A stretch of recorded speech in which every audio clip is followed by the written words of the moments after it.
জাহান্নামের অতল গহ্বরে আগুনের ছোঁয়া লাগে এক ধরনের গাছ হয়, কাঁটাযুক্ত দুর্গন্ধযুক্ত একটা গাছ, এটার নাম জাক্কুম। জেনে রাখবেন কি নাম? জাক্কুম। বিশ্বনবী বললেন তিরমিজির বর্ণনায়, জাক্কুমের একটা টুকরা যদি আল্লাহ দুনিয়াতে ফেলে, লা আফসাদাত মা আইশা, পুরো দুনিয়াটা দুর্গন্ধে সয়লাব হয়ে যাবে। পুরো দুনিয়ার মানুষগুলো জাক্কুমের গন্ধে ওই জায়গায় শেষ, পুরো দুনিয়াটা নষ্ট হয়ে যাবে। ওই কাঁটাযুক্ত জাক্কুম তাদেরকে দেয়া হবে, ক্ষুধার চোটে জাক্কুমই খাইতে শুরু করবে।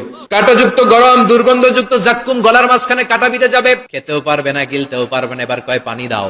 জাহান্নামীদের জন্য 4 ধরনের ঝর্ণা আছে। একটার নাম হলো হামিম, মানে ফুটন্ত গরম পানির ঝর্ণা। 2 নম্বরে হলো গাসসাক, মানে বমি। 3 নম্বরে হলো গিসলিন, দুর্গন্ধযুক্ত রক্ত আর পুষ। 4 নম্বরে হচ্ছে মোহল, পোড়া তেল। খা। জাক্কুম ফল গলায় আটকে যাবে, গলা চেপে ধরে বলবে পানি দাও। সামনে বিশাল বড় বড় পাত্র দিয়ে গাসসাক, দুর্গন্ধযুক্ত রক্ত, পুজ আর বমি, পোড়া তেল দেয়া হবে। দাউ দাউ করে এগুলো থেকে আগুন জ্বলবে। তৃষ্ণার চোটে এগুলোই খেতে চাইবে। এগুলোর পেয়ালা যখন মুখের সামনে আসবে, এগুলোর উত্তাপে গালের গোশত, চোখের গোশত, কপালের গোশত গুলো ঝলসে ঝলসে পানির মধ্যে পড়ে যাবে। তৃষ্ণার চোটে না পেরে ওইটাই গিলবে, যেখান দিয়ে বেরোবে কেটে ছিঁড়ে শেষ হয়ে যাবে।